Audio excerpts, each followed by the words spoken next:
The woman stands patiently in front of her house, waiting for the men. She knows they are already on their way to her.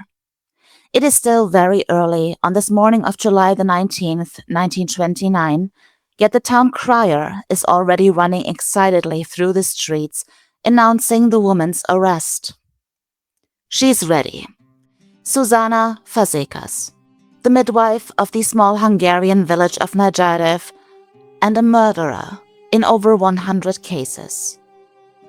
She is now 68 years old and has spent the last 40 years of her life in Nagyrév. Her thick eyebrows and the black and gray streaks in her hair frame her sun-weathered face. Now she waits. She knows they will not treat her gently. That was not the case with the other woman in the village either. She would have fled, but since her actions became known, police officers have been guarding the village and its borders. There is no escape. Then she sees them coming around the corner. 2 policemen and 3 other officers. They stride toward her with firm steps, their eyes fixed on her. Szuszanna reaches into the pocket of her black dress and pulls out a small bottle she has been carrying around with her for days. In one motion, she empties the contents of the bottle. As she collapses, the policemen realize what is happening and rush the final distance toward her. But it is already too late. The midwife has passed judgment on herself. Zsuzsanna Fazekas was born in 1862 in Nagyrév. The village lies about 70 miles southeast of Budapest in endless isolation. Exactly 1 road leads into the village, lined with a few small shops. Behind them are the homes, built from clay, covered with straw, and not safe from any storm. There is no police station, no pharmacy, not even a newspaper is delivered to Nagyrév. More animals than people live in the village. The division of roles is clear. The women take care of the house and children, while the men toil in the fields for up to 16 hours a day. But often the harvest is not enough to survive on. Even the children have to help in the fields. There is no time for school. As a result, many people in the village cannot properly read or write. If something needs to be announced, the town crier walks through the village and proclaims the news. Little is known about her childhood and early life. It is only known that she completed training as a midwife and after her training moved to a neighboring village where she married the farmer Jula Fazekas and had 4 children with him. One of her children, a girl, died shortly after birth. With her 3 remaining children, Szuszanna returned to Nagyrév in 1890. Her husband is not with her. Officially, Szuszanna is divorced. Unofficially, rumors circulate in the village that she killed her husband. There is something mysterious and enigmatic about Szuszanna. She does not care about conventions or her role as a woman. In broad daylight, she sometimes sits with the men in the village tavern, smoking a pipe and playing cards. Unlike most women in the village, Szuszanna is financially independent due to her training. She earns as much as a policeman. Her house is the finest in the village of Nagyrév, and the rumors about her do not harm her. On the contrary. 10 years after her return, she was appointed the official midwife of the village of Nagyrév. Since there is no doctor in the village, Szuszanna takes on most of the general medical care. She is knowledgeable about medicinal plants and herbs. And she is compassionate. The people in the village trust her. This inevitably leads to people not only asking her for medical advice, but eventually also telling her about their private problems and their darkest secrets. A woman named Anna Cher, for example, the innkeeper's wife. Her husband regularly beats her, especially when he drank too much again, which was most of the time. Hardly a week goes by without Anna being seen in the village covered in bruises or with open wounds. Szuszanna knows how much Anna fears her husband and his outbursts of rage. And like Anna, many women in the village suffer the same fate. In most households in the village, a leather strap hangs next to the door, used by the men against their wives and children when, in their opinion, they have done something wrong. To escape the constant poverty, many men turn to alcohol. Most marriages in the village are arranged. Husband and wife share no love.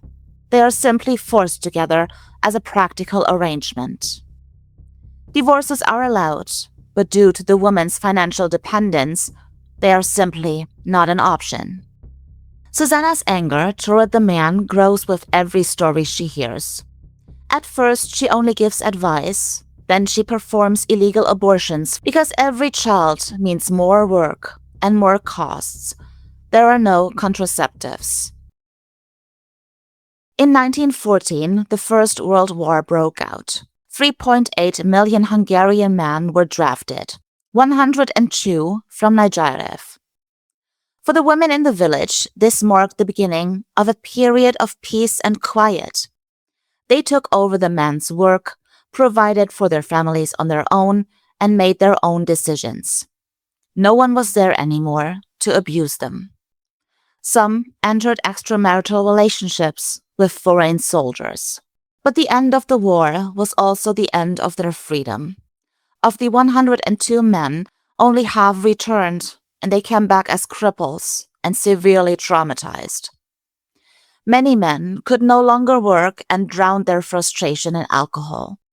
Even those who had not previously been violent now lost control of themselves.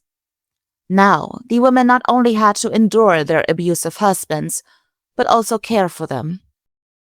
One day, a young mother ran over to Szuszanna. Her name was Maria Varga. Her husband Istvan had been severely wounded in the war and had spent months in Russian captivity. When he returned in 1916, all joy for life had left the 25-year-old man. Every day, his war experiences caught up with him. Several times a day, he had outbursts of rage, all of which he took out on his wife Maria. When the young mother stood before Szuszanna, she begged her to give her something to calm him down. Her husband Istvan was completely beside himself.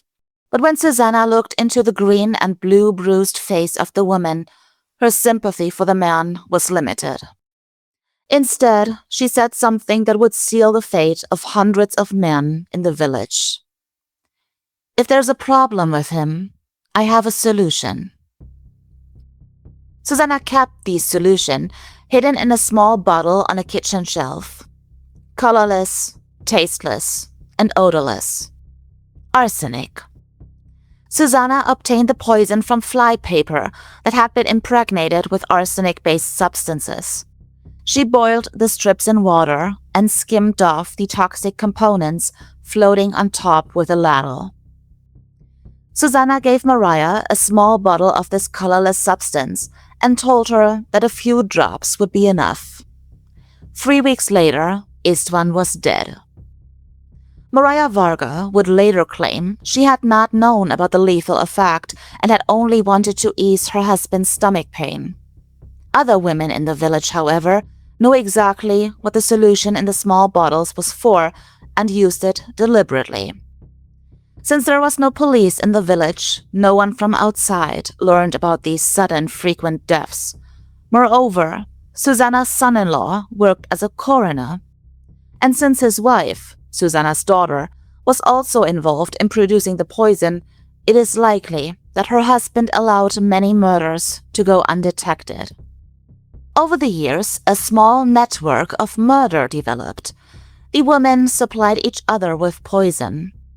Soon, it was not only compassion that motivated Szuszanna. She also charged well for the poison. But the more women knew about the poison, the more this open secret spread. The next bottle of arsenic was usually just a garden fence away. Soon, the entire village knew about the murders, Not only the poisoners themselves, but also the grandparents, the neighbors, even one or two men. But no one put an end to the killings. Most did not trust the police, and more importantly, they feared the revenge of the poisoners. Some even benefited from the deaths. Either a neat inheritance was waiting, or the grumpy neighbor who had been getting on one's nerves suddenly disappeared. But over the years, the use of the poison spiraled out of control. Now, not only husbands were poisoned, but also parents, relatives, and tragically, even children. Mothers would have their newborns baptized quickly so they would not end up in hellfire before getting rid of them with a few drops of arsenic. The motive was the still difficult living conditions. They simply could not afford the children, and sometimes it was too late for an abortion. In 1929, the police finally began to investigate. What exactly triggered the investigation is not known, but one day the officers began exhuming the dead from the village cemetery and testing them for arsenic. Out of 50 bodies, arsenic was detected in 46. The same was true in the surrounding neighboring villages. How many ultimately died from arsenic can no longer be determined. There are simply too many. The highest estimates, however, speak of around 300 victims. 80% of them were men. Most of the women in the village could not be proven to have been involved. Although the police knew that Zsuzsanna Fazekas was the core of the murder network, they did not take her into custody immediately. Instead, they surveilled her in the hope that she would lead them to the other poisoners. But the plan did not work.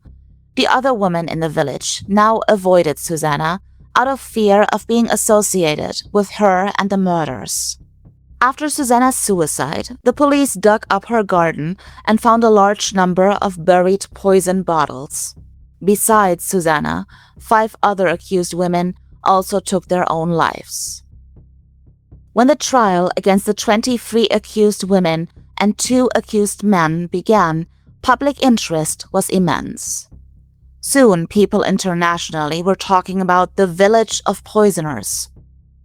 In the courtroom, the women in the dock seemed somehow out of place. They were simple housewives with graying hair and lowered gazes. The oldest was 75 years old. Their statements varied. Some claimed they could not remember a thing, while others spoke openly about the harassment and violent outbursts of their husbands. When the judge asked a young mother who was accused of murdering her son how one could kill one's own child, she replied firmly, "When you are desperate, you are capable of many things."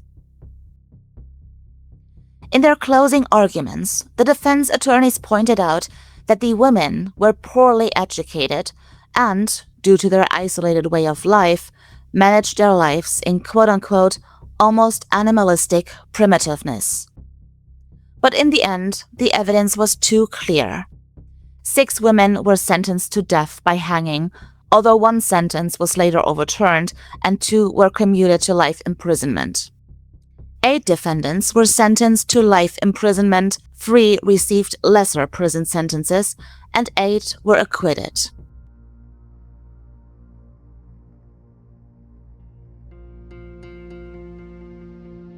Today, much in the village has remained the same. There is still no doctor's office, and people still work the land. No one likes to talk about the past here. There is neither a memorial nor any other indication of what happened here. This was episode 9, The Village of the Poisoners.